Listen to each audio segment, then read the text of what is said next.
let's get a little intro going. All things come from left to right, and this world is changing fast. It's so hard to find the answer for itself.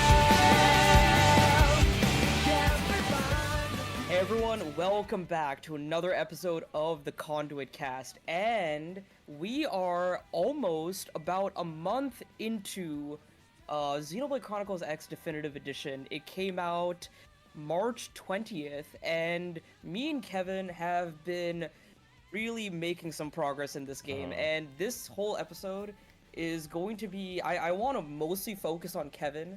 This is his first time playing the game. I want to pick his brain. I want to hear his experiences the first time going through this game, but I also have experience on the Wii U. I'm a veteran, and I might share some of my experiences re-experiencing this game, because I was telling Kevin a bit before we started, but it feels like a whole new experience. But yeah, how are you enjoying Xenoblade X? Finally, you get to play it. Yeah, I was so stoked when this game was coming to the Switch because I had wanted to play it for so long, and I actually bought the Wii U version. I have it. I could run into the other room and grab it, but I didn't think to do that. I have mine on my shelf over there. And then my Wii U is under my bedside table right over there. Yeah, we all kind of knew it was coming because it was the 10-year anniversary. It was just fast approaching. So everyone was really looking forward to it. And when they finally announced it, it was just like such a weight off your back, really. It's just like, oh, I don't have to play the Wii U again. Oh, man. Yeah. I did a joke skit in like the video where like the game was announced. I found like this hammer in like, our old toolbox, and I like ran up to my Wii U and I was like about to smash my Wii U with the hammer. But then I remembered, I was like, oh yeah, I still have Wind Waker HD on that, and who knows when that's ever gonna come to the Switch or whatever. Yeah. Wind Waker Vanilla is now on the Switch too, but like who knows if it'll come to the Switch one. We'll see. Funnily enough, I remember that was really funny, but anecdotally, I had just played Twilight Princess HD for the first time, and I just like, you know at the very end where you have the horseback scene where you're shooting at Ganon with the light arrows? Yeah. I was getting so like pissed off at that scene. I don't really rage, but the first time playing that part really got me, and I kept saying like, by the end of this game, I'm not gonna have a Wii U anymore. I'm like, this Wii U is going out the window. In your head, you were like, Xenoblade X still isn't here. Oh no, that was after Xenoblade X was announced, right? Yeah. So I was like, I don't even need it anymore. You don't need it. Yeah, it's dead weight. It's a paperweight. Yeah. But yeah, it was one of the last Wii U ports to be announced and revealed. And it was like, we talked about this in another episode, but it just kind of came out of nowhere. Yeah, it was randomly shadow dropped on Twitter, and we were like, okay, so this is happening, not even revealed in a Nintendo Direct or anything. It's really strange that it wasn't in that Direct that had like Zelda and Dragon Quest and Fantasian, and Metroid Prime 4. Yeah, why wasn't it in there? That's really weird to me. Yeah, that would have made an already amazing Direct even better. That would have been, it was already like a 9 out of 10 Direct. That would make it an easy 10 out of 10. Yeah, and I've noticed that the rest of their marketing was just through Twitter trailers and YouTube trailers, which was good in a way that like a lot of people are like, they had their eyes on Nintendo around that time because Switch 2 revealed, Switch 2 news, all that. But they were just pushing Xenoblade, and I was like, that's good. I'm happy to see that. And the trailers are very, very good. I liked a lot of the trailers. The editing was good. The footage was good. You cannot go wrong. The way they hyped everything up, it was very good. But yeah, we have our hands on the game now. Yeah, finally. So it's, yeah. You really can't go wrong with a Sawano score. Oh yeah. What do you? Speaking of that, what do you think of his? I mean, you might have heard some of the songs before, but you being especially a very big fan of his, what do you think of his work here? It's like my favorite thing he's ever done. It is so incredible. For anyone watching or listening who doesn't really know, this game is the only game of the Xenoblade series to be composed by a guy called Hiroyuki Sawano. And he's done some of the like most high-profile anime soundtracks out there. He did the soundtrack It's like the Hans Zimmer of Japan. Yeah, he basically is. Yeah, he did the soundtrack for Attack on Titan, which everybody knows. He did a lot of the Gundam series. He did Gundam Unicorn and Gundam Hathaway. He's done Kill la Kill. He's done Seven Deadly Sins. He's done Aldnoah Zero. If I got any Aldnoah Zero heads in the chat, that's very relevant because that's also a mech series. And he's done so many other things. I'm sure I have missed a lot of people's favorites. Solo Leveling, that's a popular show now, and he's doing the soundtrack for that.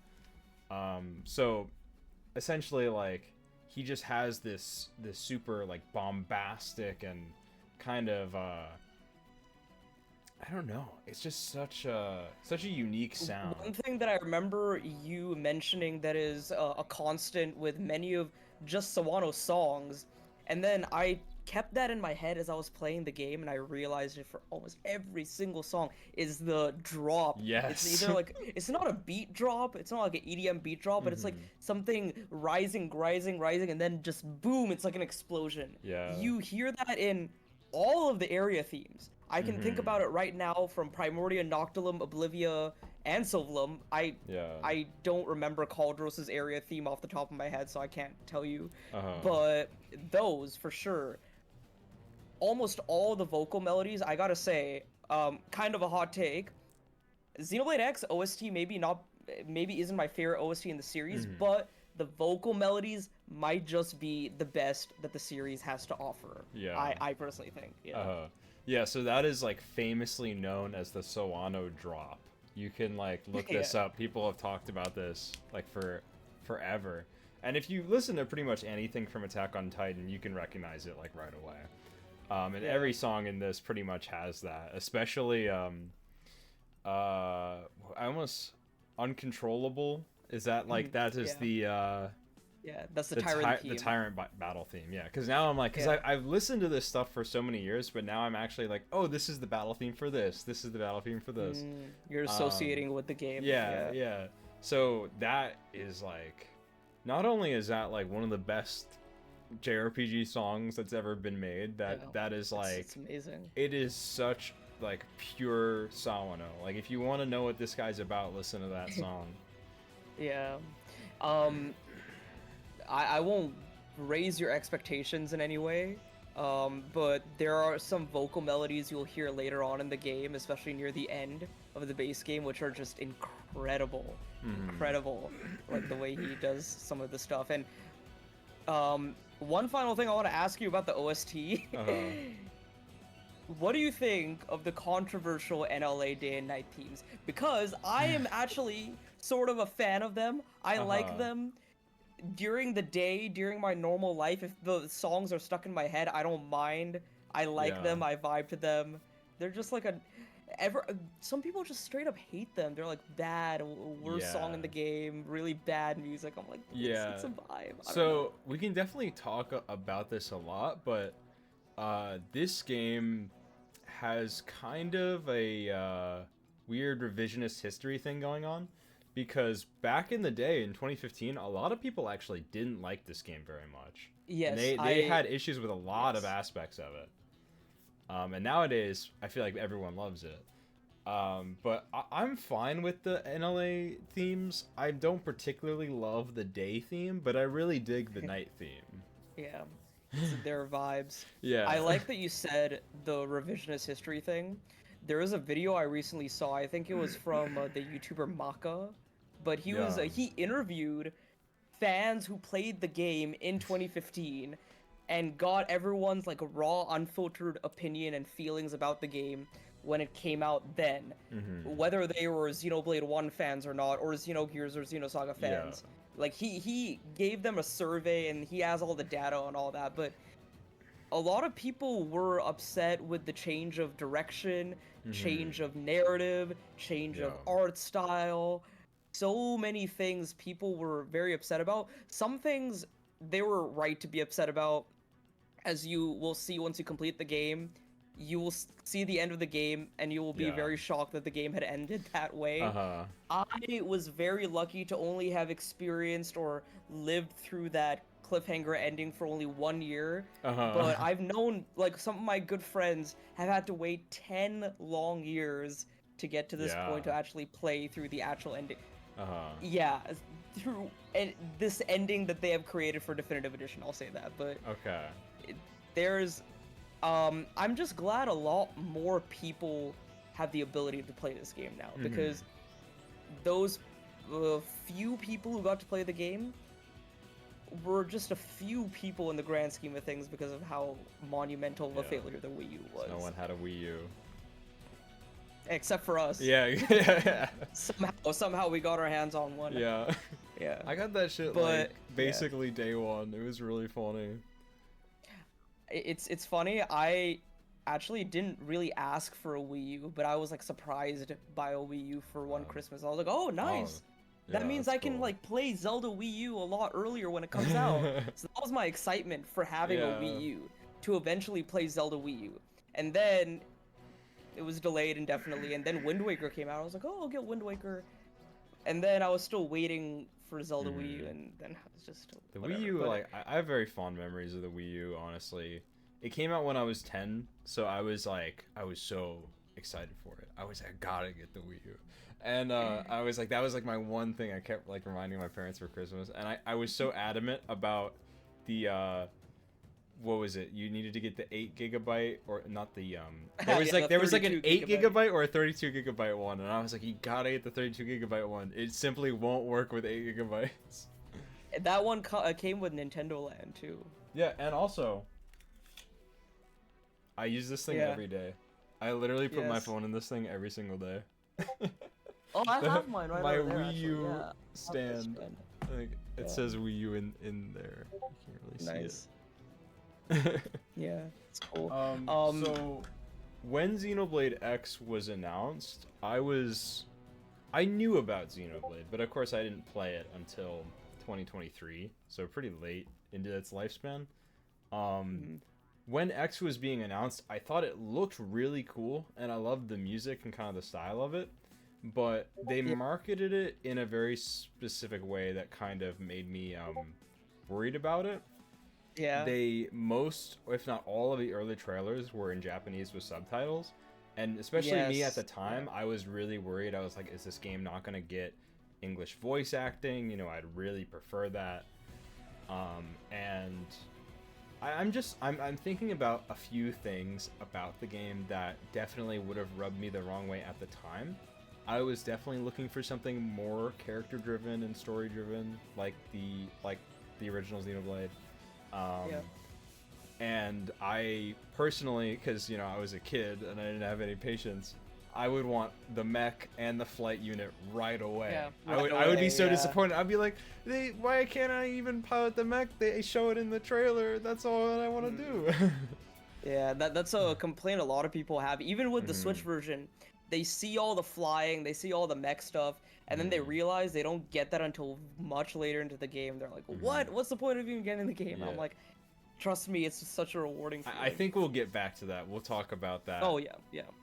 But- So, yeah, I guess this leads us to, like, I guess what was your feeling going from the original to the remake or remaster? Because you've talked a lot about your experience with the original, and a lot of that Yeah. was live as well. Yeah, yeah. So I'll give a little bit of a history on my experience with the original. So one of my friends who I like respect him so much for this. I've known him like since like middle school, but he was the one who kind of was one of the few instrumental people who was really big into getting me into Xenoblade for the very first time during the pandemic with Xenoblade 1. But I remember in high school he was always hyping up Xenoblade X and playing Xenoblade X, and he really liked it, and I was like, oh, that's pretty cool. It's that mech game I saw on the Direct. Oh, it was alright. But then, after I beat 1, I asked him more about X. I was like, oh, X looks cool. I don't know about 2. 2 is too anime. I don't know if I'll play that. That's a whole other story. Yeah. But he was telling me about how X is incredibly different from 1. It's just a whole other kind of game in general. I watched a lot of videos on it. I remember I watched like the Game Explain review from Derek Bittner when he yeah. worked at Game Explain, and I was like, wow, this game is like it's like heavy. It's like a really heavy RPG. And I was like, I think I would like to at least try this game. And I saw on GameStop it was like 20 bucks. I was like, oh, okay, that's good. So I got it. And that was before the Wii U eShop closer. So I managed to get it at a very good price. Oh yeah. And my thing with X is I played it at a very bad time. I kept it just like on my bookshelf, and then Xenoblade 3 was announced, and I was hyped for that, and I had so many other games I wanted to play. But that friend who loves Xenoblade X so much kept pushing me to, hey, at least play a few chapters before Xenoblade 3, because he was seeing the trailers and he was like, a lot of what I'm seeing in 3 reminds me of X. And I was like, okay, I'll give it a shot. So I played, I think, the first 4 chapters. Yes, I got to the end of the Goetia fight, and that's where I played that, and I just did some exploration, and then I put it on hold. I played Xenoblade 3, and then I played some other games throughout the year, and then I picked it up again in like December time, and then I played chapter 5, 6, and 7, and then, this is the funniest thing, I always seem to pick this game up again before a major release. Yeah. So when Future Redeemed was announced, I was like, whoa, I haven't played much X yet. So literally a week before Future Redeemed, I picked up X again, I played through it a bit more, but then I realized there's so much more I need to get through this game. So after Future Redeemed, after Tears of the Kingdom, after so many games, later, at the end of 2023, I started to live stream it and to get, like, my progress done. And then the big major push for me to complete the story was our Conduit cast episode with Dumb Zeno, where he had a lot of things he wanted to say about X, but he didn't want to spoil it. And he was like, I have a lot of thoughts on where the story could go involving X. And that made me beat the game in June of last year. So I beat it, I saw the ending, and I was part of the hype cycle for Definitive Edition, with context of all the story of the original. Yeah. So that's my little bit of a prolonged backstory. But in terms of playing this game, I keep saying that it's such a unique and new experience. And it's weird to say that because it is just a Definitive Edition, it's just a remaster. But I will say, comparing Xenoblade 1 on the Wii to the Switch version, I think this is a much bigger improvement and much bigger overhaul from Xenoblade X on the Wii U to the Switch. Because not only is it the graphics and the UI and a lot of some of the gameplay stuff, but like of course, the gameplay feels different because of some major, substantial quality of life features, which we'll talk about in a bit, but I particularly like a lot of new story content. Of course, the epilogue is one thing, but they have added 2 new major characters in the base game of Xenoblade X that fit nicely into the base like narrative that you're experiencing, with new affinity missions that you can do that expand on the lore of Mira and New LA, which I really, really appreciated. Those were like a big highlight in my experience with the game, because yeah, it's those 2 characters are Nil and Liesel. Yeah. So you've with how far you've gotten in the game, you've probably seen both of them, if not at least one of them already. The one character in the game with a British accent. Yes, yes, yeah, and these characters, like, I respect a lot of the X characters. We'll get into the story and characters a bit later, but these characters in particular were really well written and very, very endearing and interesting and just very likable. So that was a big highlight. I will say, since this is your first time playing the game, when you go to an FN site, when you get treasure, those used to require field skills, believe it or not. Yeah, I heard about that. They completely removed field skills from this game. I was a little hesitant about this removal because I didn't like the field skills, but I liked how they're incorporated into the gameplay loop because you would choose your division, and the more you would do jobs and requirements and activities relating to that division, like if you're an interceptor, if you'd fight enemies, or if you're a harrier and you would fight tyrants, or if you're a reclaimer and you would get materials in the world, you would get more blade level. The more blade level you get, the more you would upgrade your field skills, and the more FN sites and more treasures you could unlock. I But do remember you talking about grinding blade levels. yeah, and what's interesting now is I told some of my friends this, and they were very surprised. I'm comparing my my survey rate of Mira now compared to the Wii U. I think I've already surpassed it with more hours spent in the Wii U version, and I'm already near the end of the story. So that shows you how much like busy work was shaved off. And not only that, but many people jokingly but also legitimately are celebrating the fact that you can change your characters and your party members anytime you want. Yeah. And that seems like a very simple change, but it literally has saved me at least like multiple hours because finding those characters is not fun. In the Wii U version, Oh, you have to literally go to them. You have to literally find them in New LA. Oh. Sometimes they won't even be there. The reason they would sometimes not be there is because they would be, you would have reached the requirement for their heart-to-heart. So they wouldn't be in their hangout location, they would be in their heart-to-heart location. And it was just chaos. And like the gamepad map was good, but it was not as good as the map is on the on the Switch version. So it was just cumbersome and annoying and tedious, and I wasted a lot of time during streams on a lot of those. Yeah. And on top of that, all your characters level up with you. Affinity levels up significantly faster, so I've maxed out Affinity on almost everyone. So overall, it just feels like I am focusing on other aspects of the game that I wasn't able to before, like the combat and the builds and the classes and the arts and the skills, which is a lot of fun to play around with. I finally understand the overdrive mechanic, which is amazing. Yeah. Outfitting my skills in more creative ways, buying new kinds of skills, that's another thing.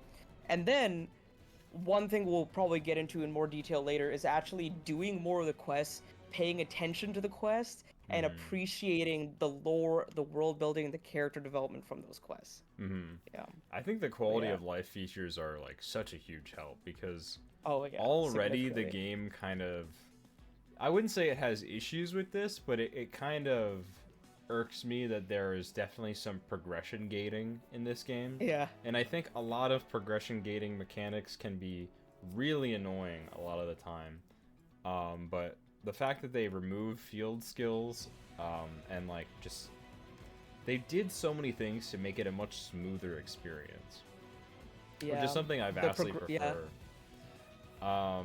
Even like playing this game, like obviously it's a remaster, but I have it in the back of my mind. I'm like, man, this game is from 2015. It still feels like brand new. Because I think about a lot how it feels modern. Yeah. How the movement mechanics are completely different from the main Xenoblade trilogy, and honestly, they feel way better. Like you travel faster. You have a run button. You jump higher. Like the traversal has been moon jumping. Yeah, it's insane. The traversal has been much more fun than pretty much any other Xenoblade game. Yeah, and especially once you get a skill, obviously you can fly anywhere. And this was shown in the trailer, so it's not really a spoiler, but once you get the new skill, the Resvelg, you can do this thing called cruise mode, where you turn into literally a plane and you fly like a Star Fox R-Wing, open world, all range mode. You can go wherever you want, and the controls are very good. So a lot of people are saying that this is it seems indicative of what a future Monolith Soft game might be able to do with its traversal mechanics. So that's very exciting. Yeah, I think that is one of the most exciting things. Is I think that they're going to look at X a lot as a blueprint for the future, because they didn't really take that much from X going in Xenoblade 2 and 3, but I think now is the time where they can go back and kind of look at that stuff. Yeah. Um, What one big complaint me and my friend had about Xenoblade 3 is you had a mount, you had a vehicle, but Yeah. it kind of sucked, and you only used it in one region, in one specific place in The that one boat. region. Like the boat was cool, the Uh-huh. boundary and the bravery, they were cool, but like Uh-huh. very, very situational. Yeah. And I want a more. That's like why me I and my want friend were yeah, Xenoblade 4 to be Wind Waker. Give me yeah. a better boat. I'm thinking on the lines of space travel, but we'll see. We'll see what Yeah. happens. But me and my friend were saying like, why couldn't you pilot not like of course Ferronuses are massive, but why couldn't you Mhm. pilot at least like a Levinus or something? That would have been so cool to travel Yeah. around Ionios with that. That would have been I just awesome. worry that it would run like Hyrule Warriors Age of Calamity when you pilot Hey, the if they were Divine able Beast to and it do- runs at like 10 FPS. If they're able to do Xenoblade X scale travel on the Wii U, Monolith Soft can do Levinus travel on Xenoblade 3. Yeah. I have full probably. faith. But I want to ask you, as a fan of the like, you're a veteran of the numbered games. You played Yeah. all of them. You played the DLCs.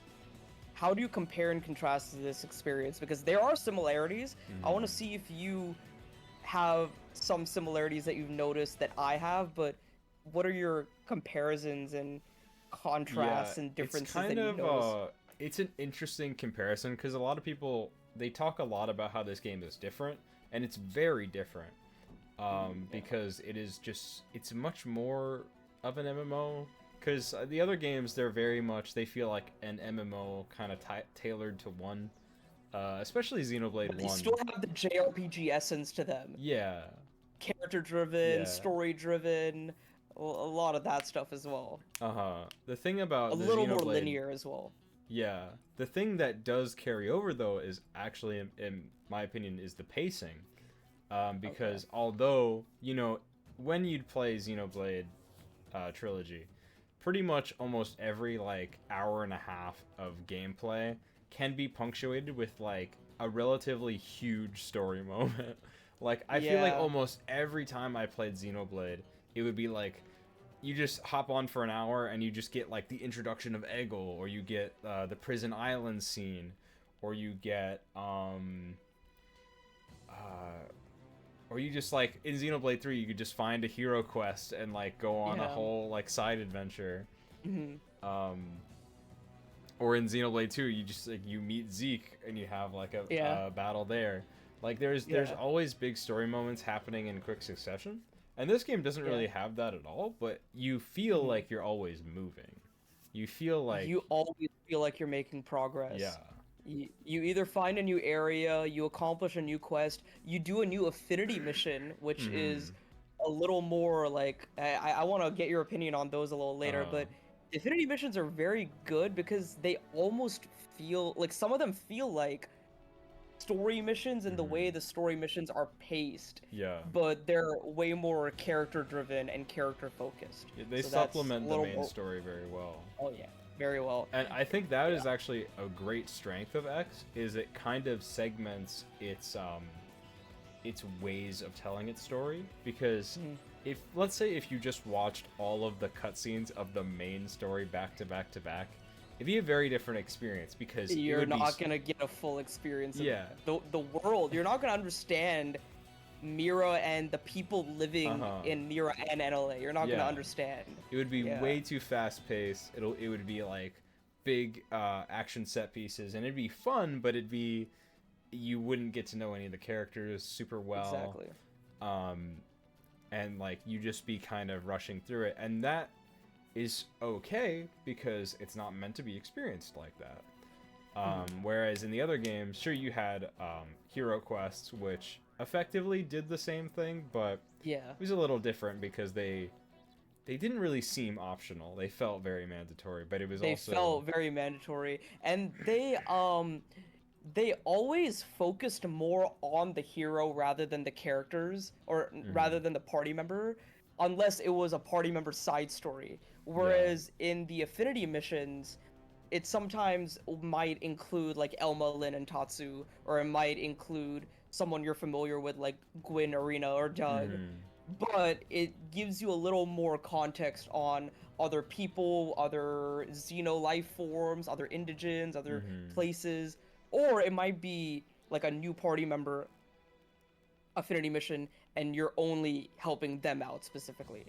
Yeah, And there's many of those as well. I think yeah. that also, like, having the main character be the audience surrogate helps a lot with that, because you're always, like, making your own choices of how to spend your time.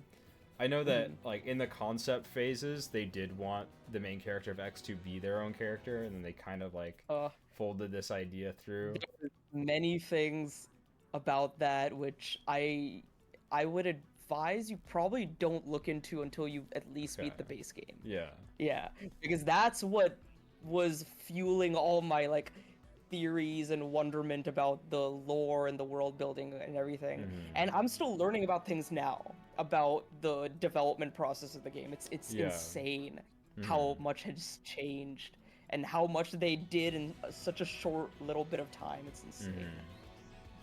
But yeah. Yeah, so I think the story progression is really great, and it still feels like it's moving like very fast, even though I'm spending so much time doing side quests. And I'm kind of like I'm so into it that I'm just doing all of the side quests that I can. That's good. And do as many affinity missions as you can. Oh, absolutely. I'm gonna try to do them all. I highly recommend it. Oh yeah, that's good. That's good. Yeah. I feel like that also, like, it kind of goes hand in hand with the progression as a whole. Because let's say, you know, you hop on one day and you're like, okay, I'm not going to do any missions. I'm just going to go search for probes and fill out the map.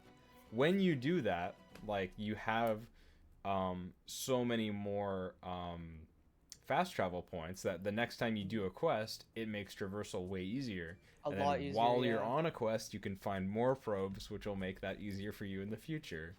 It just, like, it's such, like, a symbiotic relationship that it doesn't feel segmented survey rate at gives all. you rewards. It gives you rewards, which in turn will help you with like buying new gear and skills, and then survey rate also will help you in your progression gating as well, because sometimes you need certain survey rate of a certain continent to move forward.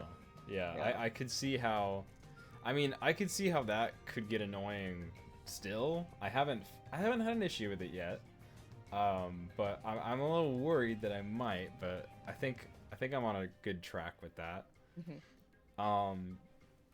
Overall, with affinity missions, there is well, with the progression gating, the game will show you affinity missions that are way above your level and are way above where you are requirement wise. So it's like oh yeah, L's next affinity mission is unlocked. Well, you have to be level 48 and finish chapter 7 first. It's so silly. It's like, well, I'm level 30 and I'm like, well, chapter 7 is actually, I think I just beat chapter 6, so I'm. And I've seen a lot of people, some of our friends even are having trouble where affinity mission requirements are met, but the situations that they put you in are sometimes not optimal. Oh yeah. Like you might be sent into an area with a high level enemies, or you might have to do something that this game loves is to out do of that. your like skill level a lot of times. I didn't really find that problem to happen too often for me, but if it did, there were things that I could use to get out of it. Like there's always the notable shadow runner technique with Elma that you can use to run around enemies and not get aggroed, and that is one thing with this game which is a little annoying. It has some like quirks like that just make it a little annoying and cumbersome. Every now and then you'll get a quest that is recommended level 15 that requires you to walk through like 10 level 45 enemies in order to get to where you need to go. It's kind of crazy. That's X, but if an indigen finds you, all you have to do is run and not get touched, and you will be okay. They'll eventually you will eventually outrun them. It is much easier with the scale, and when you get the flight module, you just fly up. Just fly up, and they'll. So let's talk about the actual movement a little bit, and I guess the combat as well. Yeah. So it was very jarring going back to the Xenoblade 1 style one line of commands. So stiff. But after a while, your jump is high, but it's just like it's stiff. Yeah, a little bit. After a while, I kind of got way back into the combat. Like, I kind of like, I remembered the muscle memory, because it's been so long, because that was only Xenoblade 1 controlled like that. Yeah, I with ended the up getting really into it. horizontal arts palette. Yeah, yeah. And like with the just exploration in general, you'd think that traversing on foot would be a bit tedious or take a long time, but it genuinely, it feels very intuitive, and with your dash and your long jump, like, it just feels so great to be in that world. And no fall damage. Like, you just feel like you're like a machine. Well, I guess you... Hold that thought. We'll get to that. We'll get to that. But it feels very you have a lot of freedom. You just feel like you can do so much. Even like large cliff faces, if you get on the right like divots and corners, you can get all the way to the top without even needing a Scales long jump or the flight module. That is one of my favorite things to do in any game, and I'm glad that this game like is specifically catering to it. Because I remember I used to do that in like Final Fantasy 15 even. Like any way to get up to a big structure, I would try it. Do you feel the Breath of the Wild DNA in this game? Absolutely. Yeah. I had to wear this shirt because of it. Yes, I noticed the Koroks. Nice. That's cool. I'm repping absolutely. It's like my Zelda poster in the back there. Yeah. I think it's still impressive to this day, and it's absolutely like something you can look at and be like, Breath of the Wild would not be the way that it is without this game, because they pioneered that kind of open world design for Nintendo. Yeah, and even in a way, Tears of the Kingdom, because I remember I got my flight module after I'd played Tears of the Kingdom, and I played that game and I was like, whoa. So I can see how Monolith Soft was able to seriously help with this game here. Yeah. And even Breath of the Wild, because Breath of the Wild is open air, as they say, open air. So like you're a lot of the time you are in the air, you're gliding, and it's very vertical because you're climbing a lot. Tears of the Kingdom, you're flying machines if you build the right thing. And then when I got the flight module in the Wii U version, I was like, wow, this is even more liberating than like a flying mech felt like in Tears of the Kingdom, but I just can't believe this was the first one to do it for Nintendo and on the Wii U, of all things. Yeah, I haven't what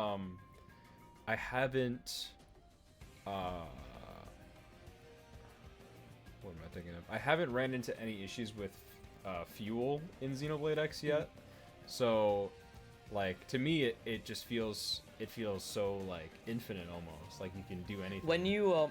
When you start flying and once you get higher level skills in combat, you will start to see that fuel will deplete faster. Yeah, because I just think about like flying around with Tulin in Tears of the Kingdom and just being like, oh, my stamina is not gonna be enough for this trip. Like, yeah. But yeah, it's really cool to like kind of track that design lineage. And I think this game is honestly, maybe it's a little recency bias, but I'm having more fun exploring with this game than I was with Tears of the Kingdom. But in the same way, I've referred to X as Xenoblade's Breath of the Wild a lot, because I'm kind of feeling a similar experience to when I first played Breath of the Wild, because obviously you're so used to the normal design sense of 3D Zelda, just like we're so used to the normal design sense of the Xenoblade trilogy. And going to something so different and more open air and open world, and feeling like it's more free range for you to explore. It's not really it's not like a prestige tour, as Tim Robinson would say. Is that his name? I forgot. Who's that? The guy that made like the 7-hour FF7 review. The remake. Oh, I'm not sure. I don't remember. I know there's a Action Button. Something Gallagher. MJ Gallagher. That's like the guy that writes the books. He writes the FF7 books. Yeah. I don't know the video guy. Yeah. So it's like, it rather than being like a tour through the world. It's like you can control your exploration. Yeah, and no loading screens. If you Yeah. wanted at the very beginning of the game, if you wanted to go straight up to Cauldros immediately on your first day, you could do so. You Which is literally crazy could. to me.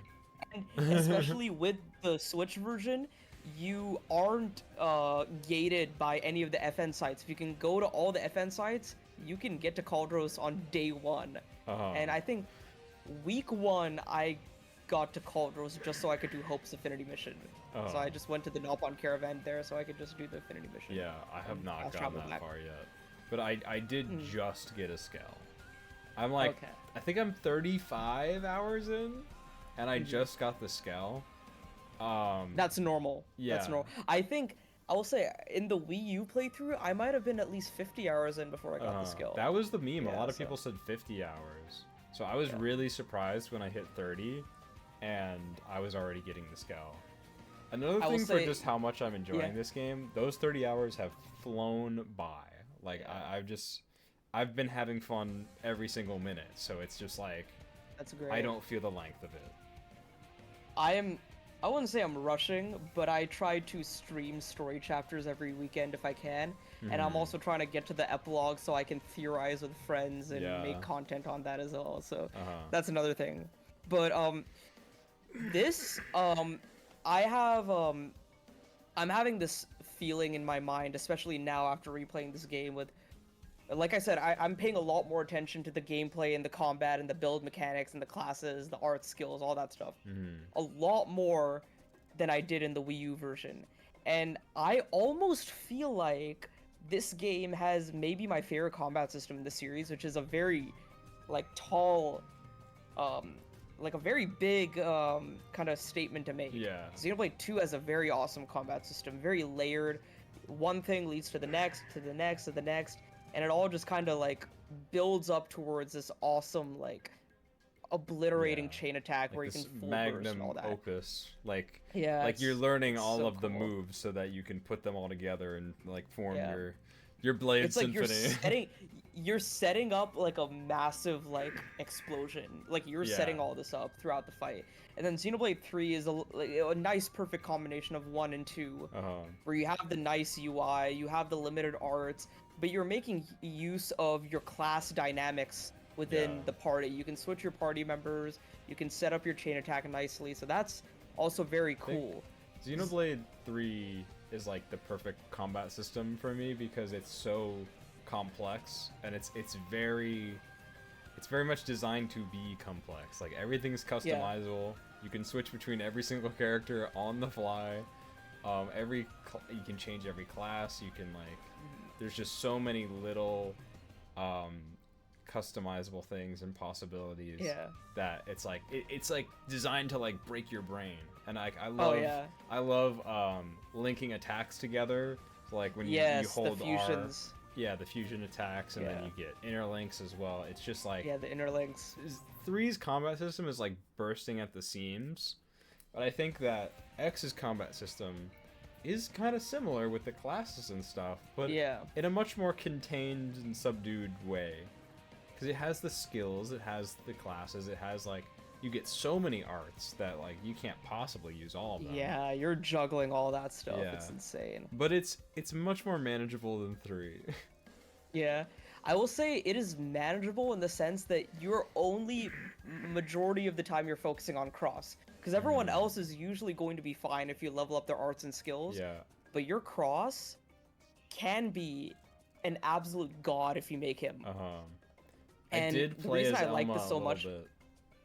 Yeah. I tried playing as Elma and it was fun, but I only did that once and I haven't played as a single other character. I mostly just main. The only reason main I character. swap characters is to try out a new weapon if I want to, Yeah. or if they have that Shadowrunner technique which I need to use, or if they are using a skill that I want to use at that time if the skill is assigned to them. Yeah. Yeah, but what I like so much about X's combat is it rewards you for min-maxing. This is like the min-max game. You can get crazy high numbers, and it's so much fun to get there.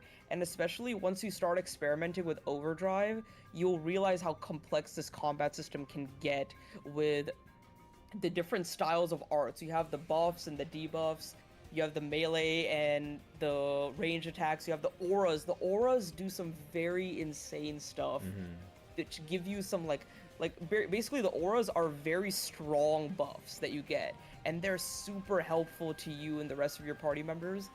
And then that all that mixed with your like super strong TP arts, and then you kind of having that kit and managing it to see what you want to do. Do you want to make it so that you're destroying appendages really fast? Do you want to make it so that you are using up your TP arts to do high potential damage? Do you want to make it so that you have really high TP all the time so you can use TP arts for high potential, revive party members, and also have a really good possibility to extend your overdrive? There's so many layers to it, and there's so many things that I didn't realize in the Wii U version that I'm learning and I'm mastering now because it's a lot more approachable. So that's a lot of fun that I'm having now as well. One other thing is I am playing a lot of classes that I did not touch in the Wii U version. So I didn't, in the Wii U version, I did FMJ, then Duelist, and then I went back to Drifter and did Longsword and Dual Guns. But here, I started with Mastermind, then I did Astral Crusader, then I did Galactic Knight, and now I'm swapping between the three because I don't know what my Drifter build is going to be. So what classes have you done, or are you mastering right now? I jumped right to like the top pipeline section of the graph. Like I went right to like Samurai Gunner, and then is the one after that like it's like Striker or something? I'm on that one right now. It's Striker, Samurai Gunner, and Duelist. Duelist is the max for that. Yeah, I'm Duelist right now. I'm kind of like, I might jump classes a little more later, but I've really been enjoying that class now, and I've kind of like, I've built it in a way where it's just like high damage, high defense. So I'm kind of just long sword and assault rifle is very fun. Yeah, I've been having a lot of fun with that. I really enjoy how that is going, and the positionals are way simpler in this game because instead of having to like maneuver yourself around the enemy, you can just like jump. You can jump during combat. Like that was amazing to me. You can even sprint during combat, which is crazy. So it's like you can just jump to wherever you need to be. I do have an issue where a lot of time where I go for like a back attack, the enemy will literally just rotate 360 degrees while the attack is going. Because they aggroed someone else, or someone else aggroed the enemy. Yeah, but I'm also drawing aggro a lot, and then when I draw aggro, it builds TP, so then I can do like defensive stance or offensive stance and buff my other abilities. Nice. And then like looping that in with auras and soul voices, it's just like you just like stack up buffs and stuff. And I will say another amazing quality of life feature is quick recast that helps so much in the early game. Insane. So much. I honestly like I feel like my team is a bit cracked. I've been using Lin and HB and Alma, and I've kind of just like with 2 tanks. It feels pretty stacked in my favor. 2 tanks and 2 high DPS. Which I've tried other characters and I did enjoy them, but that's kind of where I've fallen now. I like how a lot of the arts are tied to weapons.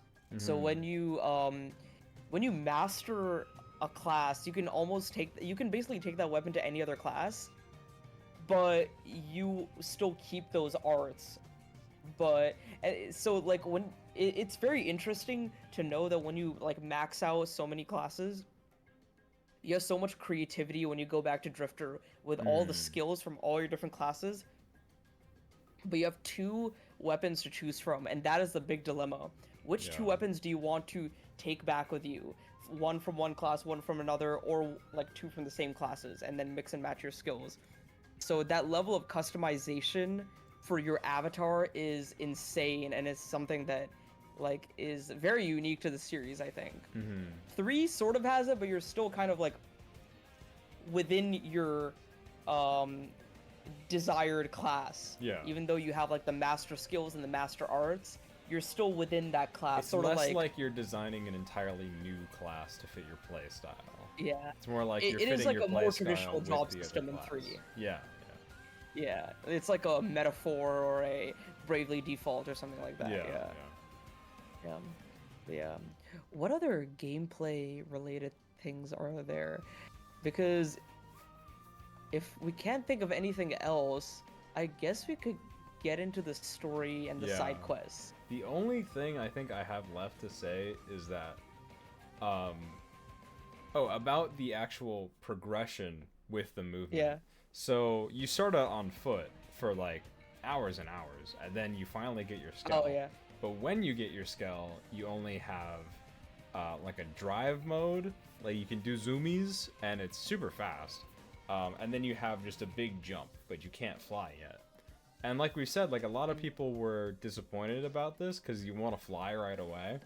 And Yeah. I totally understand that mentality, but like the way the game is set up, it is so like it's like guiding you through, and you're developing your skills over time. So it's like you're not ready to free roam fly just yet. You have to learn how You the need to scale feel how works. big the world is Yeah. first. Yeah. Yeah, and it's like even just going from jumping on foot to jumping into scale is a massive difference. And like there's so many places that I couldn't get to before that now I can get to. And I filled out so many areas of the map. And I can only imagine, like, once you fly, I bet it's like a done deal. You're just like, I'll just complete the whole map right now. But you know what's funny is dumb Xeno Jake, what he was telling me is he still doesn't fast travel. What he does is whenever he wants to get around, he just goes into cruise mode on the Resvelg and flies around, Yeah. because that in itself is so much fun. That'd be cool. I mean, you also get to listen to the music, so Yeah. it'd be fun. But on foot, I'm definitely fast traveling everywhere. Oh yeah. I don't blame you. It's a long trek on foot. Yeah. A flight module definitely saves a lot of time, but you have to get the landmarks and get the FN sites first before you can. Yeah. But I guess we can get into the story, and I'm very curious to hear what you have to say about this. With us having talked so much about Xenoblade stories on this podcast alone, Yeah. very emotionally driven thematic stories with very powerful character development.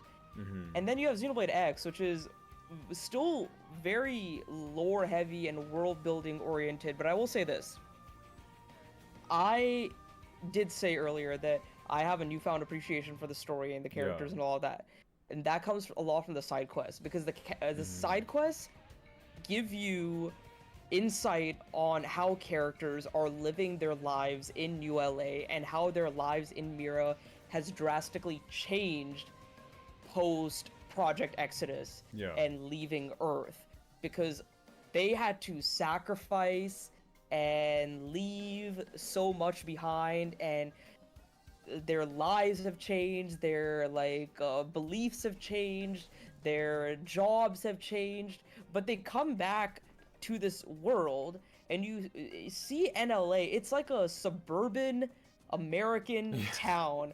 You have restaurants, you have really shops, funny. you have coffee places, and you have diners, and then you have like your industrial district where people are outfitting skells and making machinery, and then you have an administrative district where like business is booming and bustling, and then you have a residential district where like you have pets and people out on like hangouts and dates and going to church. So it feels Shooting very some hoops. different. Yeah, you see people playing sports and pickleball and all that stuff. But it feels so different from a Xenoblade 2 All Rest or a Xenoblade 1 Bionis. But initially that was kind of a whiplash for me. I was like, whoa, this is so weird. This is so like I don't know how I feel about this, but I slowly started to like it, because you see characters go through things and talk about things and do things in their daily life that you're like, oh, that reminds me of like something that I do, and this reminds me of like certain things that I see in my like daily life, which I wouldn't normally see in a Xenoblade 1, 2, or 3. So I think that's cool. And the character dynamics and the relationships and the kind of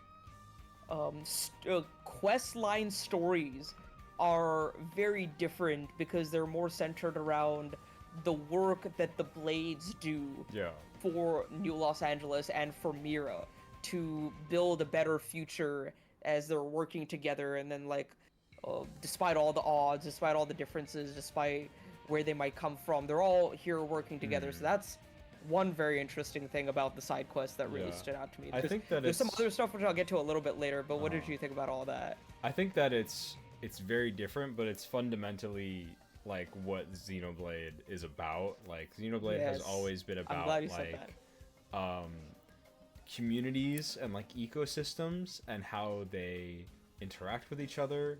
Because even in Colony 9, Xenoblade 1, like the first like few hours of that game is like you're understanding this community, how it works, how all these people are living their lives, and then you expand on that by meeting the Machina and then like realizing that oh, there's so many other people that, you know, live normal lives as well.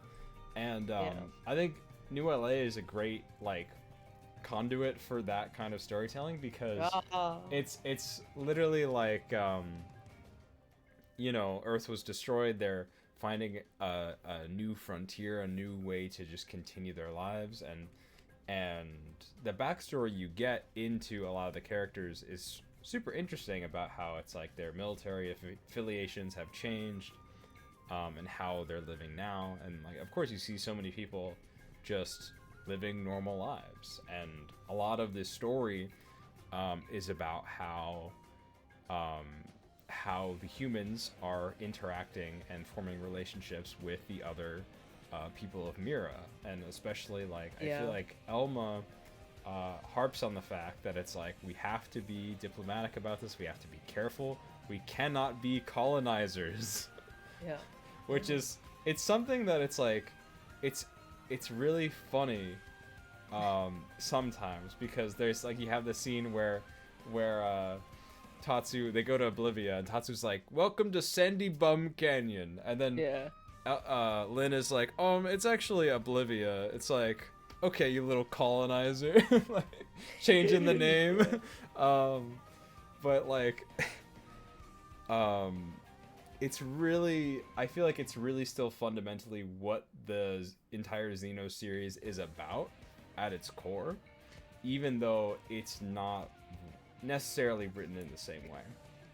Like, I'm not necessarily super emotionally invested in every character like I am in a normal Xenoblade game, but I'm very much endeared to them, and I have enjoyed seeing their story. I think a lot of the story is like kind of funny, and like a lot of the side quests and affinity missions, like everyone just has these little quirks. And I really like that stuff. Like, I love Tatsu. Tatsu's like my favorite character in the game. Interesting. I think you're the first person I've heard say that, but I'm happy to see some genuine Tatsu love. I've always been a huge Nopon fan. I've always been like #1 Nopon stan. That's good. Which, Tatsu gets a lot of unfair hate, I will say. Funnily enough, although I am a huge Nopon stan, Ricky is definitely not my favorite character in Xenoblade 1. But everyone loves Riku though. Oh, everyone loves Riku. Riku's the GOAT. I'm very happy that you said that this is, like, Xenoblade as a series is very community driven. I'll go a step beyond that. In its name, Xenoblade, or just the Xeno series, Xenogears, Xenosaga, Xenoblade. A lot of what happens, especially in the Blade games, is you're interacting with people who you've never seen before. Homs meeting Hyentia, Homs meeting Machina, humans in Xenoblade 2 truly understanding Blades, and then later understanding why Flesh Eaters and Blade Eaters came to be. And then understanding what made everyone the way that they are in, like, because of what the architect created and did with the world and all that. Xenoblade 3 is the biggest example of this. Kevis and Yeah. Agnes, they are meant to hate each other, but the whole purpose of the story is bringing them together. Even like as you're playing Xenogears, I won't spoil anything, but there's many factions that are very separated, and it's hard for them to come together. Kislev, Ave, the Surface Dwellers, Shavat, Solaris. There's a whole lot of factions The within Lambs and Xenogears play. Did they call themselves Solaris? Did they call themselves something else? Because they called the Surface Dwellers the Lambs. So The Lambs. what did they call themselves? So Something Solaris has Gebler, which are the soldiers in Yeah. Solaris, but I don't remember if the Solarians. Yeah, because I almost like, because had a in my name. mind I wanted to say like feel the they- lambs and the crows or something, and I'm like, I don't think they did that.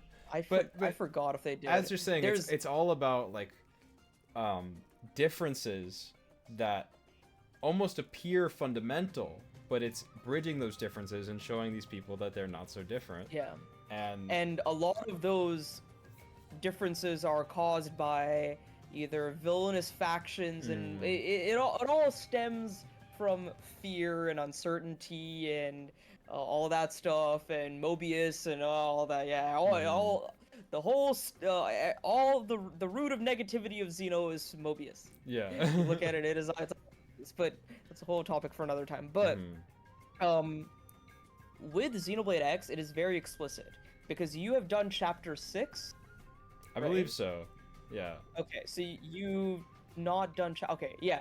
So you've got the Manon. The Manon have come back to New LA. The very high-pitched, squeaky guys. They, I won't spoil anything, but they have a lot of very interesting quests. A lot of the I've time, seen they're some of very them. memeable.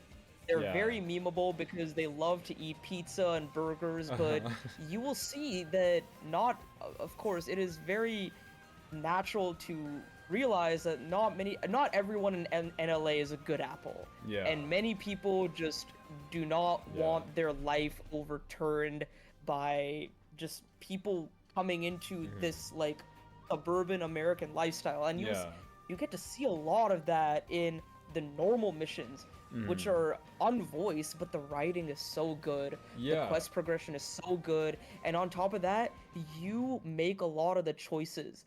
So you feel the repercussions for some of the choices that you Absolutely. may or may not make. At the beginning of the game, I kind of like I went through side quests a little laissez-faire. I was like kind of skipping some dialogue, and I was paying attention to the actual choices, but there was just a few. Like I got to the cult side quest with the Manon, Yeah. and there's a Yeah. choice in that has a very big repercussion, and I was like, I did not expect anything like that to happen in this game. I kind of don't want to spoil it, but it Yeah. includes cults and, let's say, Kool-Aid. So you can imagine. There are two Manon quests I can think of right now, which are they're insane. Like there's one I did yesterday, and I remember doing it on the Wii U version. And I will be very vague in saying this. In the Wii U version, I went in the good direction. And in the Switch version, I went in the bad direction, not because I wanted to. It felt terrible going in the bad direction, but I just wanted to see how far the game went, and the game went so far. Yeah. So, like, when you said that a lot of the quests sometimes are lighthearted, but some of these quests get insanely dark. And, like, Yeah. even the affinity missions, the more character and party member affinity missions you do, you'll get to see some really like emotional things from these characters, from their past, Yeah. what they're going through right now, trauma they're dealing with from Earth, so many of that so many of that Yeah, stuff. that is a big thing with the Affinity Quest as well, because I think there's 3 per character, right? For most of them, there's at Okay. least 2 for every Okay. character. Because if not some 3. characters, they basically have big progression gates in between their quests, so it's like, Yes. and oftentimes they're like Fire Emblem supports. It's like the first one is Yeah. always like funny, and then then Yeah. you're gonna get into the more serious stuff later. Exactly. That's a very good comparison, because some people just do the first affinity mission. They're like, "Oh, boring. I'm not talking to this guy again." And I'm like, "No." I mean, I hate to say that their affinity mission gets better in the second and third one, but it's like a Fire Emblem support. The C support is dumb. Like Yeah. you're not gonna want to romance that character just from the C support. Uh-huh. Yeah, yeah. In Fire Emblem. Let's see, what was I thinking about? So there's a couple memes related to these side quests that just they sound insane. Like I remember when you and Yggdrasil were talking about some of the side quests in X, and I was like, that doesn't even sound real. Don't let her shower. Yeah, exactly. No, that's what I was thinking of. Because people would always say, "Don't let her shower," and I was like, "What does that mean?" And then I got to the side quest and I saw it, and I was like, "Oh fuck!" Oh, you did it! Oh, nice. Yeah. That's insane. It's I was insane. like, Yeah. "This is what they were talking about." Because Oh, I God. literally I was like half paying attention, and I almost let her shower, and I feel like that would have been devastating from everything else that I saw in that quest. Yeah, I played it blind in the Wii U version, and I did let her shower, and I was like, oh shit. Sure, I guess. was I did like, that. Wow, I have to live with that now. Yeah, that was like Alien. Yes, yeah. But those are the side quests. I will say, I'm glad that you're set out on doing all the affinity missions, because there are very cool. I mean, of course, lore you'll probably get more from the normal missions, but the affinity missions give you some good character development for these characters who Yeah. you feel more connected to. Before, I just felt like they're like, oh, they're my Blade coworkers. I'm just having them Yeah. around. I have to learn to deal with them, put them in my party when I need to. But the more affinity missions I did, they felt like a lot more closer. Some even more closer than maybe some rare blades and heroes in Xenoblade 2 and 3. Not all of them, because the heroes are amazing. I love all the heroes in 3.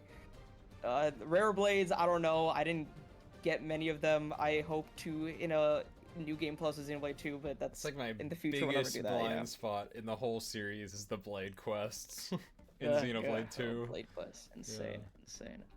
But it is I like the quests. Yeah. Many people say X's quests are either the best in the series or up there with 3 as the best in the series. Yeah. I think it is at least a runner-up, if not my favorite. I think it has but the best now side with- quests yeah. in the series. Although Yeah. I have done quite a bit of side questing in all of the games, I can't say I was too compelled by the actual side quests. Xenoblade 3 has some good ones, but a lot of them didn't stick out to me. Because, like, Yeah. a lot of, like, I guess call them, like, the green quests, like, they're normal side quests Yep. without voice Yep. acting and stuff. I never found that they were too remarkable, but these ones, I feel that they're a lot more, you feel more connected to them. And you I think, feel they immerse you so much Yeah. in both Mira and NLA. And It's- a great it's thing, great. the great thing adding to that is that you have big, like, really long-running quest lines that go through the whole game that are related to certain characters. Like, there are certain characters who will be constantly giving you quests throughout the game. Yeah. Like, what was it? One of them is like Chrissy or something, and it's like, Yeah, she just Christy, like, yeah. she tells you to do all this crazy stuff, and then there's like the one girl who's always getting lost or something. Oh, There's, Mia, like, yes, yeah. yeah. There's just these weird, quirky characters that will always give you specific quests, and there's the girl Have in the you, coffee shop and stuff, and like Yeah. the, Oh, yeah. the thing about have it's like- you have you gotten Professor B yet? I don't think so. Okay, Professor B is a very fun quest line. It's great. I You'll think- enjoy, you'll definitely enjoy that one. I know you will. Okay, yeah. I think it's really great to have the quest givers be reoccurring, because in something Yeah. like Xenoblade 1, you don't have that at all. It's just the quest givers are like faceless, and then they give Yeah. you a million quests, and you can just do them, and then you kind of forget about it. Well, Xenoblade 1 does have the named NPCs who would Yeah. add to the affinity chart, Mhm. but at the same time, they didn't feel as relatable Yeah. and as, like, interactive as the X ones. And for X, everyone's on the affinity chart because Yeah. it's like New LA, everyone's there. I So, did yeah. not understand the affinity chart at all in Xenoblade 1. It's like chaos. Yeah. The only thing I remember is the higher affinity you get for each area, the things at the shop will be cheaper, and you have more options to trade with some of the NPCs. Yeah. If you want to trade, you'll have more options. But I'm like, it Yeah. doesn't. I remember that nobody liked Ricky because I never used him in battle. Oh yeah, and then there's character affinity, which would help you with like tension and party gauge Mhm. and just character synergy. And then the blade gem. Oh, sorry, the gem Yeah. crafting. Gem crafting was Yeah. cool. Gem crafting is it's like a very heady mechanic. It's just like it's weirdly high concept for what it is. Yeah, it's interesting. Mhm. Yeah. What else? What else do we want to talk So- about? Yeah, let's get it. What were you saying? I don't know how much I can say about the actual story. I think I'm probably about halfway through the main story content, unless I some will- of the I will later say- stuff is really long. Yeah, I will say we might have spoilers for chapter 1 through 6. That's what Kevin has played. Uh-huh. So just a Yeah, general I think warning. after I will not this- say anything past chapter 7. I will not Uh-huh. say anything about that blog. I might give my general, very vague, spoiler-free thoughts on it, but that's it. Yeah, I think after this section we can get into a little bit of spoilers. But Yeah. I did want to talk about how well this game balances its tone. And one thing about the Xenoblade games that is kind of like that I feel like I don't talk about that much is just how much they genuinely give you like a mecha anime vibe. Yeah. Because I used to watch tons and tons of anime, and when I did, I would watch a ton of mecha anime. Like, I'm a Yeah. big fan of series like Gundam and Evangelion and Eureka 7. I remember actually, almost like right when we met, when I was playing Xenoblade 3, I said it was a lot like Eureka 7. I remember Yes, talking I remember about that. you compared it to that. Yeah. Actually, no, you compared it to Xenoblade 2 as well, right? Yeah, that is true. Yeah.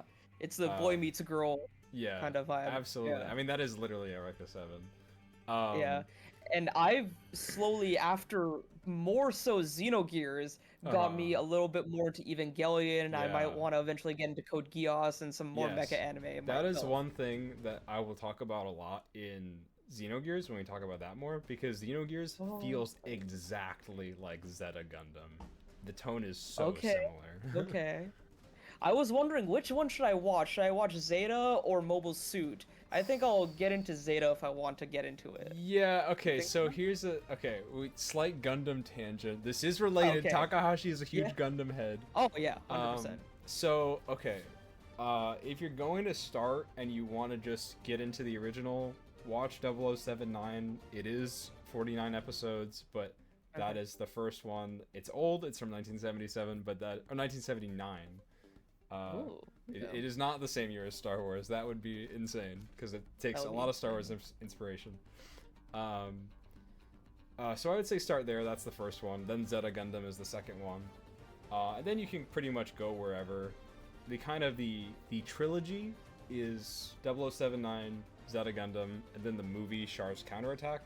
You don't actually have to worry about Double Zeta Gundam, which is technically the sequel to Zeta Gundam, but Okay.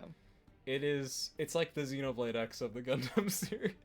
I will remember that. Yeah. I will remember that. So I really love how it balances its tone and its characters, and it reminds me a lot of those series because, like, you basically in a lot of Gundam series you have like your characters on the ship. You're usually like traveling the world on a ship. Yeah. And then you just have your military captains, you have your younger people that just got roped into this, you have people with all different experience levels and like different backgrounds, and they're all coming together to kind of, you know, fight the same fight. And it feels a lot like that because you get kind of this tight-knit community a little bit, like with your blades and everything. Like, it feels to me a lot like those, like yeah, and like a lot of the affinity missions It's kind of remind me well-oiled of organization. That's what it is. yeah, a Yeah. lot of the affinity missions remind me of like certain episodes would focus on certain different characters, and you'd see Yeah. like their place in the mechanism Yeah. and like what they do and stuff. That's a nice so- analogy. Yeah, and then as well, no game in my mind has really put you into the main character seat of a mecha anime rather than this game, because a mecha anime really isn't just about the mechs. You know, it's like, obviously you want to eventually be in the mech fighting with your lasers and beam sabers and your crazy powers and stuff, but it does so much to let you be on the ground and just talk to people and like go into the hangar and to do normal combat on foot. Yeah. I think Takahashi really understood that because, you know, when I look at like these Gundam games and stuff, you're always just piloting the suits, and I'm like, I don't want to just pilot the suits. I want to run around on the space colonies or on the ships, and I want to pilot the other ships. Immerse yourself into I want to the do world. like gun combat. Like I have an idea for an ideal Gundam game, and it'd be like a third-person shooter with ground and mech combat. Oh, that's cool. Because yeah, it's like if Armored Core had ground combat as well, that would be cool. It's like it's just something that adds an extra layer to it, and it makes you feel more immersed, which this game does super well. Yeah, I definitely agree with that. And the more affinity missions you do, the more you will be immersed with other people and other roles within Blade and other positions and people who will get you in different scenarios, because usually with those affinity missions you're going out and doing their job. Like if you're doing an HB mission, actually no, HB is a terrible example because he doesn't want to do Pathfinder missions. Like if you do something with Alexa, you'll be doing an outfitter's job. If you do something with Bose, you might be doing a Harrier's job. If you do something with Doug, you'll be doing a Harrier job. Or if you're doing something with like Irina, you might be doing an Interceptor job, something like that. So those. How much does your affiliation really change the game? Because I picked Harrier and I hadn't really thought about it since. Since this game doesn't have field skills, it doesn't matter as much. But if you're playing online, it'll get you and net you more of the material tickets, I think. That's cool. So in the end, it doesn't really matter that much. It played more of a role in the Wii U version. It definitely does more for immersion in the world, that you genuinely get to pick your own affiliation within Blade. I think that goes a long way in just like making you feel like you're actually a part of something. And what's nice is each of those divisions play directly into a specific gameplay mechanic in the game, so that's nice. And they're all important. And they do tell you, like, you'll be doing all of it, but you know. Yeah, and what's funny is Elma was like, she has a very interesting dialogue about it. She's like, oh, don't feel bad if you want to change, we can, but then she kind of like guilt trips you into wanting to change. So you feel like you shouldn't change, but changing is literally the most easiest thing in the world. You can literally just go to the console in the barracks and change. Yeah, it's just like, it's a lore thing. They're like, changing your affiliation is looked down on. It's like, I don't think that affects gameplay at all, but it's cool that they kind of like, they thought about it to put it in the lore. Yeah, but do you want to get deeper into story stuff now? All right, let's get a little bit into story spoilers. I think, did you see the one time that I streamed this? I don't think I caught that. I think I was at work then, so I wasn't able to catch that. Yeah, so we're gonna get into story spoilers. So this is like pretty early on stuff, but you probably skip. Yeah, we'll have chapters usually up to chapter 6. Yeah, but mostly chapter 6. Yeah. Yeah. I had nothing really beyond that. I had no idea what a Mimiasome was. And I did not see that coming whatsoever. Your arm is blown off, and it's all thanks to Tatsu. It is thanks to Tatsu. I thought my guy was gonna get fucking eviscerated. I know. Yeah, so I was freaking out at that. I was completely confused. The one thing, it did like, it was set up in the most subtle way possible. When you make your character, all of the eyes look unnatural. They look like android eyes, and I was like, that's suspicious. And I went with like the most android-looking eyes because I thought it was cool. And Elma mentions, "Oh, don't worry, you won't be hurt if you fall." And you're like, "Oh, okay, whatever." Yeah, because I thought that was like a gravity thing. I was like, "Oh, is there like weird like low gravity on the mirror or something?" Yeah, because you're on a different planet. Yeah. And then, what's interesting is I asked my chat this as I was live streaming. I was like, "Why didn't anyone like talk to you about this? Why didn't anyone say anything?" And it's just because they assume that you knew. Yeah. They don't realize how severe your amnesia is. So they're like, "Oh, he knows he's a meme. He whatever." And it's He's great just how acting Elmo weird." reacts to it, because when it happens, she's like, "Oh fuck, they don't know." Yeah, they don't know he's a... And then Lynn is like getting you together. She's like, "You know you're a meme, aren't you?" I was like, what the fuck? Oh, you don't know what a mimeosome is? I love reveals like that, and I love that. Like we've talked about how different the storytelling is, but it's like you still have room for those crazy reveals. Yes. There are many twists like that. Some better than others, but there are twists like that. Yeah. So that's yeah. Yeah. So I think that is like, it's super interesting from just like from a lore perspective, but also kind of a character and theme perspective, because it's like, I don't know. I guess it's getting into a little Clone Wars kind of thing. It's like, how do you form your own identity, and like your human body is just out there.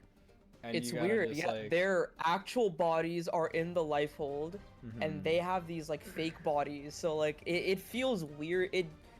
You sometimes wonder, what does it feel like for them? Yeah. Having these artificial bodies with biological capabilities, yet it's not their actual real body. Yeah, it's I imagine such a weird it's dynamic, like because they did specify that you can bleed out, so it's like Arnold Schwarzenegger in Terminator 2. It's like that's what they are. Also, what's really funny is I was just texting my friend about this. I don't think you've done Hope's Affinity Mission, but Hope's Affinity Mission is available before Chapter 5.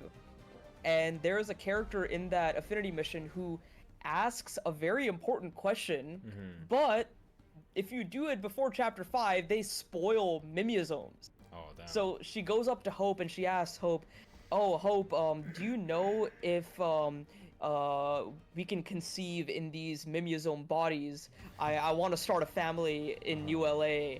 And like, if you hadn't done in my Wii U playthrough, I'd done Chapter 5. I did Hope's way later. Yeah. But in the Switch version, I did it before Chapter 5, and I noticed, I was like, you're talking about mims when you're not supposed to be. And then I was also like, that is also a very interesting question. Can mimeosomes have children? Can you reproduce in these bodies? It's a very like there's a lot of mimeosome lore in the side quests as well. So it like poses a lot of interesting questions about just how this all factored into the ECP or the this was, I guess it was part of the ECP, Earthlight Colonization Project. Because I always get mixed up with Exodus and ECP. Exodus is like getting everyone onto the ship and leaving, whereas ECP is like planning the recolonization and the reunification of all these people, putting them in MIMS and all that. Yeah, that's the one thing that I just want to vaguely touch on the intro. So it's like all those colonies get destroyed. They're all based on cities. Like in Chicago did not make it. And I will say this, in the art book, and even maybe in some quests, I will say, it's not really a big spoiler or anything, but they hint at other colonies in Mira, potentially Paris and Tokyo. That's cool. That would be great for a sequel. That's what I've literally been saying ever since I was playing this game on the Wii U. Before I even beat the Wii U game, I was like, there has to be a sequel. Yeah. Has to. You know, everyone would go crazy over New Paris and New Tokyo. Like, that would be insane. Yeah. There's Honestly, so many they should sequel do that now, deniers, but I'm like, it's going to happen. I feel like. Just think about if they did New Paris, how much that would absolutely blow Pokemon Legends ZA out of the water. Yes, and Tokyo would be interesting because Japan, like Japanese JRPGs, always love to have Shibuya. They have to have Tokyo in their games. So how is a Xenoblade X going to recontextualize that? I imagine it would kind of be in a way we haven't seen before. Like, it definitely wouldn't be like Akira Neo Tokyo kind of stuff. Hopefully not too akin to Persona 5 or World Ends With You either, because that is Yeah. its own kind of vibe. I think Yeah. it would focus heavily on the aspects of Tokyo that are like tradition versus modernity. I think that would be a really cool That thing would to be focus cool, on in, you know, lore, story, and design, because that stuff especially is in like, a new planet. Yeah. yeah, because that stuff is like, it's pretty crazy when you go to Tokyo. Like, you just like, you'll see like a shrine that's been there for 200 years, and then you'll walk like 15 minutes and go to a McDonald's. Like, it's pretty Yeah. crazy. Yep. Wait, so you've done chapter 5 and 6. So, I can check in right chapter now. 6, I have to ask, you have fought the Tainted, right? Yeah, we fought the Oh. Tainted. That was like the last big story thing that happened. Yes. Tatsu almost So got you God fought- again. So you fought the Tainted, you have gotten that giant hulking skull back to New Yes. LA, and you saw a very familiar looking monster at the end of that chapter. Do you remember what that was? Did it look like a Telethia or something? Yeah, Yeah. that was indeed a Telethia, and it is Uh-huh. called Telethia the Endbringer in this The world. Endbringer. Yeah. Because so, you know, when I saw kind of that pulsating sludgy power in the mech, you know, Yeah. immediately I kind of thought of Malos, because it kind of like resembles the Logos core a little bit. Yeah. So it's all purple and stuff. And then I thought, even though I'm not super far into Xenogears, I'm like, this is kind of like, so this reminded me of Xenogears because it's a mech with this otherworldly threatening aura. Yes. Because that's like, well, even like that's like one of the first scenes in Xenogears when you go in the cave, and the old man refers to the Waltall as like a machine to destroy God, and he's like Yes. disgusted by it. So it's like to see this Yes. machine and kind of give it these supernatural attributes to it. It feels in the same vein. Yeah. X, I will say this. X does do that a little bit with kind of personalizing some of the mechs and the skills. But I was telling one of my friends this. What I want a sequel to do is personalize the skills even more, and not only with their attributes, but with their look and personality. Yeah. Like you see a gear in Xenogears, they're heavily based off of Gundam. Yeah. So they have very humanoid features, but they have faces. Like, you look at their faces, and they're very like they have personality in that way. Yeah. So I hope to see that more in the future games like these that incorporate these heavily stylized mech. Yeah. But yeah, a lot of even the Tainted, I will say, like that whole chapter has a lot of things that remind you of other Xenoblade games. Like you said, the purple Yeah, the Malos Tainted hue, reminded me a the- lot of the Fog Beasts. Yes, it is very reminiscent of the Fog Beasts, and you may not understand how any of this really factors into the story of Yeah. X right now, but you'll understand later, and it's very interesting how a lot of this ties together. Yeah. I will say, a lot of people really diss on X's story, but like we said, side quests, lore, world building, character development, it's all Yeah. there. It all comes together. It all comes together, and even the raw narrative is it's maybe not the strongest in the series, but it's not really as bad as I remember it being, because it gives you enough to chew upon and really theorize and speculate, and use a lot of the supporting evidence you got from the side quests to build really cool theories and speculation points to go off of to kind of draw on certain conclusions. So that's a very fun thing. I won't talk much about anything in particular, but I will say I've been re-experiencing the story. I'm enjoying it a lot. I'm remembering a lot of details that I missed before. And there's some really cool Easter eggs and foreshadowing things in the story that you should definitely pay attention to, which will come back later on. And I will say, I am 2/3 of the way through the epilogue. so far I am really enjoying it. I am really Okay. enjoying it so far, but I am very curious to see how everything ends and see why there seems to be some sort of mixed opinions on it. But Hmm. as of now, I really enjoy what I'm experiencing, but I'm going to reserve 100% judgment until I'm done with everything. But Yeah. I've had so much fun streaming this game again with like everyone in my chat and doing all the Mhm. story chapters and new affinity missions.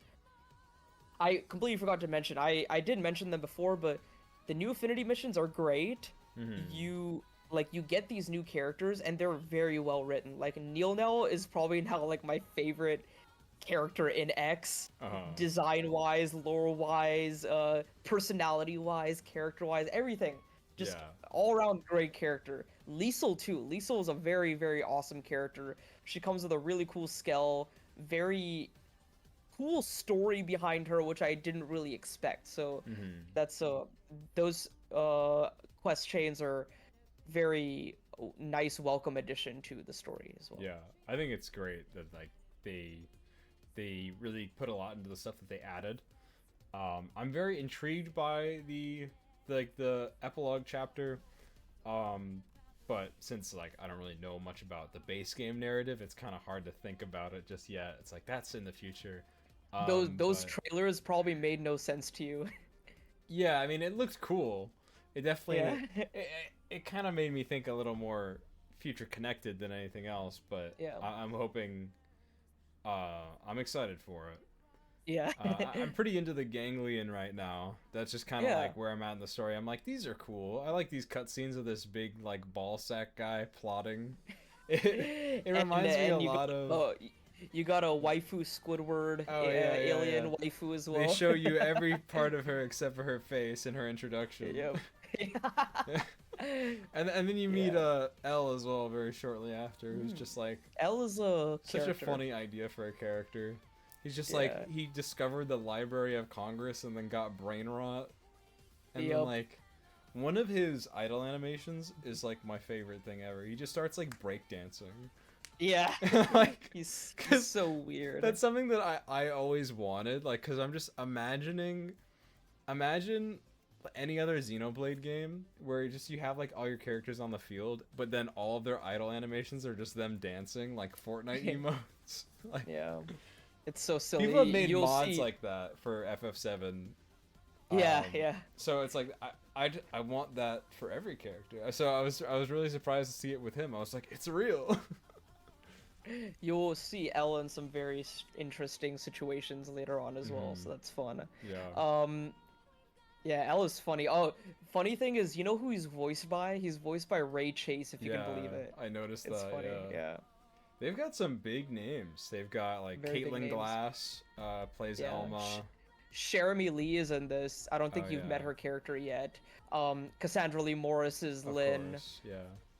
It's like Who else? such a big? fitting role for her. It's like you almost don't Yeah. question it. You're like, yeah, this is a Cassandra Lee Morris character. And then Matt Mercer is Lau. Yeah. There's some pretty big VAs in the as the supporting party members. Oh, I think Kaiji Tang is Yelv. He might be, I think. Uh-huh. The guy there's who also played... like I recognize most characters. Like I recognize HB. I don't Yeah. know who he is though. Yeah, I don't Isn't- remember who he plays wait. in like other anime or. Isn't Erica Lindbeck one of the new characters? Yes, yes. Okay, Erica yeah, Limbeck yeah. is Liesel. I heard that in the trailer. And then what's her name? She gets Alexa around. is Jeremy Lee. Uh-huh. And I- then who else? It's that I really might- funny because like Erica Lindbeck is just like in everything. I recently Everything, found yeah. out that she is the current or modern voice of Barbie in the Barbie animated movies. I'm just like, That's that is cool. such a stretch. Like, she's That's literally in everything. Yeah, yeah, it's funny. Yeah, but that is like what I have to say about the story and the characters. It's I will say, X gets a lot of unfair hate, and Mhm. usually that unfair hate comes from the fact that it is just not like the others. Yeah. And if you dig into the game like we did today, you realize that it's still incredibly very Xenoblade to its core. And I like that in this collection of three very stylistically, somewhat stylistically consistent games, you have maybe not an outlier, but one that stands out in a certain way. Yeah. And when Takahashi finished Future Redeemed, he said, I want to do something different that will look, sound, feel, and just be represented differently from what I've done before. So I'm not like in one of my videos I was like, I'm not expecting another X for like Xenoblade 4, but whatever comes next, I do think X2 is happening. I'm a firm believer. Yeah. But even beyond that, I really think that whatever is coming next, he's going to channel his creative energy that he did in X and try something whole new. So. Yeah. So that'll be super interesting. And I'm kind of like, now I'm kind of like, I'm relating it back to Gundam and like how it's like, Gundam does have a way of reinventing itself every like decade or two. So I'm interested to see how Xenoblade will tackle that as well. And we've seen a lot of Takahashi's reinventions. We've seen Gears to Saga, which is like a little more fantasy sci-fi to straight sci-fi. Yeah. Then we've seen Saga to 1, which is a lot more fantasy, a lot more approachable, a lot more simpler but more grounded storytelling. Yeah. And then even 1 to 2, realistic to anime and stylized.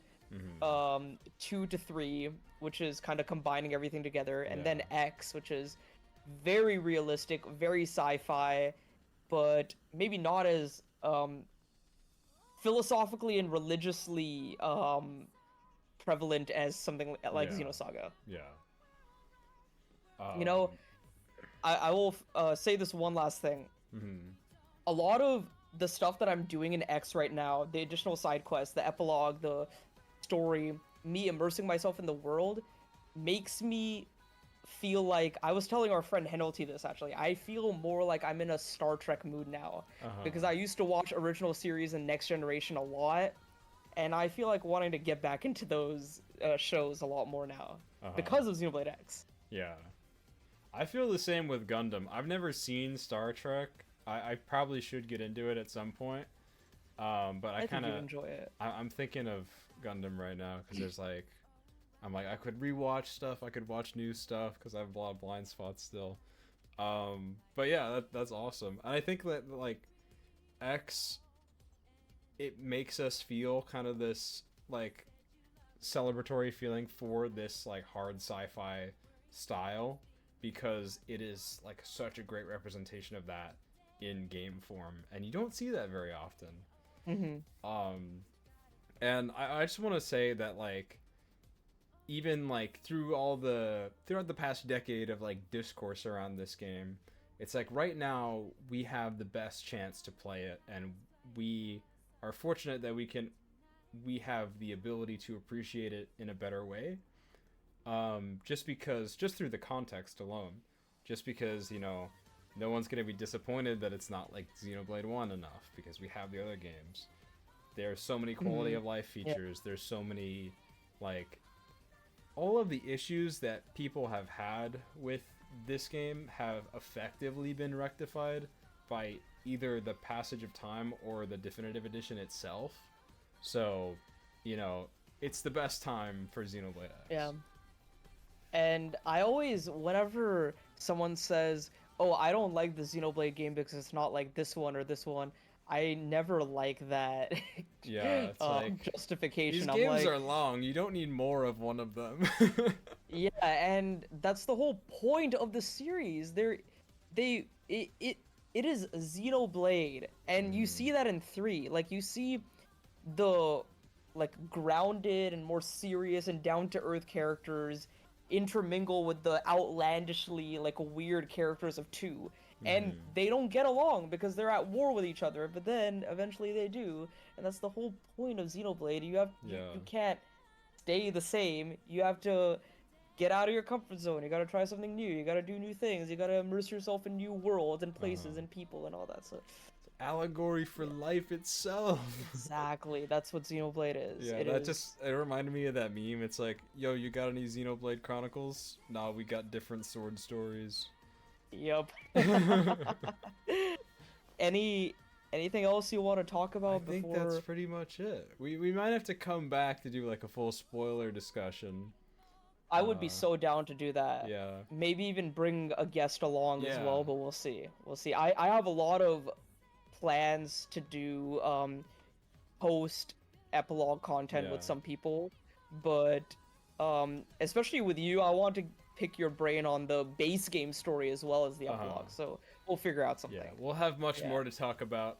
Unfortunately, or fortunately, or a little in between, Expedition 33 is very close to releasing, so I probably won't be finishing Xenoblade X by the time I play that game. So I'll be want jumping to at around a least little finish. bit. Yeah, I want to at least finish the story before this weekend because I'll be going out of town, and I just don't want to encounter spoilers because I'm 2/3 done. I just want to be done with it so I can immerse myself in all the videos and discussions and theorizing and all that. So Yeah, absolutely. but yeah, this is a great discussion. I'm glad we got to chat about X like this, and I'm very happy you're enjoying the game. As a newcomer, I'm very happy you're enjoying it. So yeah. I'm happy to be enjoying it. Yes, and you will continue to enjoy it, especially once you continue the story, do more quests, get the flight module. It's gonna be an even better experience. Yeah. Alright guys, I think that concludes our episode of the Conduit cast. Is this 6? I think this is 6. This is somewhere around there. We've been doing this for a long time though. So make sure to subscribe to the Conduit Quest on YouTube and listen however you'd like. I think we're only on YouTube, but you know. We are only on YouTube for now. This is episode 6. Yeah, last one was. This is our 7th video, but it is our 6th official episode. Yes. To have that 00. So make sure to subscribe to the Conduit Cast channel on YouTube, and then also our accounts on Twitter and Blue Sky. We'll hopefully be doing more on Blue Sky soon. I'm kind of leaving Twitter slowly. I am also leaving Twitter, and I haven't said this on my YouTube channel, but I'll say it here now. I've also sort of experienced the same sort of shadow ban as you have, and I feel like I don't feel like making a new account, and I realize that the most communication that I get across to people is on Discord and YouTube. Yeah. So I feel like if I go to Twitter, it'll only probably be for like retweets, arts, or supporting other creators and artists, and just getting the video game news on there. Otherwise, like I'm starting to post more on Blue Sky now, and I will probably make use more of my community posts on YouTube. Yeah. So if you want to follow the Conduit Cast on social media and follow our accounts on social media, your probably best bet is going to Blue Sky for now. All links will be in the description. Just the same, make sure to follow both of our channels. Check out Nishquik's live streams. See him experience the hopefully peak that is the end of Xenoblade X Definitive. And of course, check out all the great videos that are coming out. I've also been streaming more frequently recently, so you can check that out as well. Mostly like weekdays in the middle of the day, like Wednesday, Friday, kind of. I don't know. They'll be around. So make sure to subscribe, Brotagonist and Nishquik. Yeah. And then you got your second channel going as well. Oh yeah. Right? So don't forget about Brotagonist because it doesn't get that many views, and that's kind of where I upload really frequently because the main channel videos are, oh boy. I'll give a slight Xenoblade 2 video update. The editing has started. I will give you that. It's going to be a while. It is the only thing that I will say about it is absolutely going to be the longest video that I have made so far. That's exciting. Yeah. Because I remember the Xenoblade 1 video was very long. I think that was my longest at the time, and that wasn't even 30 minutes. Was it longer than the Final Fantasy 16 one? And the Tales of Zillia one? Yeah, 16 was only 16 minutes, and that was a little later. What about Tales of Zillia? I think that was like about the same. half That an was like hour? 25 minutes. Okay. All right, well, this has been the Conduit Cast. Hope you enjoyed. Hope you're enjoying Xenoblade X. Definitely comment, tell us any of your thoughts, feelings, or desires about Xenoblade X or the future of X or any other thing. Yeah. I want to see Neo Paris and Neo Tokyo. Yes, that'd be so cool. But yeah, thank you everyone for watching, and we will see you guys in the next episode later. Yeah, Peace. see ya.